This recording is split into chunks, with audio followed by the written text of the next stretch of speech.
విజయనగరం నుంచి మా ప్రతినిధి కోటేశ్వరరావు అలాగే కర్నూలు నుంచి నాగిరెడ్డి అందుబాటులో ఉన్నారు. ముందుగా విజయనగరం వెళ్దాం.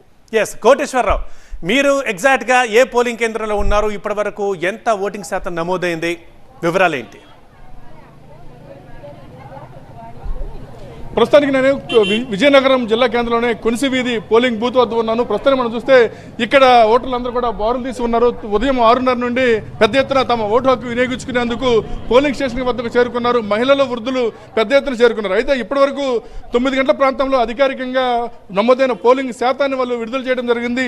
అది విజయనగరం జిల్లాలో 10.65% ఉండగా అది ఇప్పటి వరకు 20% దాటింది. మరికొద్ది సేపట్లో అంటే 11 గంటలకు అధికారికంగా బులెటిన్ రిలీజ్ చేసే అవకాశం కనిపిస్తుంది. అదేవిధంగా పార్వతీపురం మన్యం జిల్లాలో ఉన్నటువంటి 4 నియోజకవర్గాల్లో పోలింగ్ మందకొడిగా సాగుతుంది. అక్కడ ఇప్పటి వరకు 6.33% మాత్రమే, అంటే అతి స్వల్పంగా సాగుతుంది, మందకొడిగా సాగుతుంది. ఎందుకంటే ఏజెన్సీ ప్రాంతం కావడంతో అక్కడ ఈవీఎంలు సరిగ్గా పనిచేయకపోవడము, అక్కడ సిగ్నల్ సరిగ్గా రాకపోవడం, ఇలాంటి అనేక టెక్నికల్ ఇష్యూస్ తోటి ఓటింగ్ శాతం చాలా నెమ్మదిగా సాగుతుంది.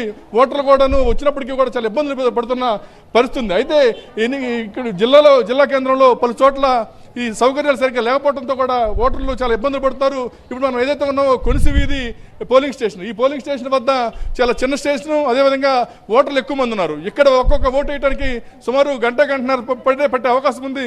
ఓటర్లు కూడా చాలా ఇబ్బంది పడుతున్న పరిస్థితుంది. అయితే జిల్లా వ్యాప్తంగా కూడా ఓటింగ్ అయితే సజావుగా సాగుతుంది. ఎక్కడ కూడా ఎలాంటి అల్లర్లు కానీ చెదురు ఘటనలు కానీ జరగకుండా పటిష్టమైన భద్రతా చర్యలు చేపట్టారు. మరి కాసేపు అధికారిక బులెటిన్ వచ్చిన తర్వాత పర్సెంటేజ్ ఎంత అయిందనేది మనం చెప్పుకోవచ్చు.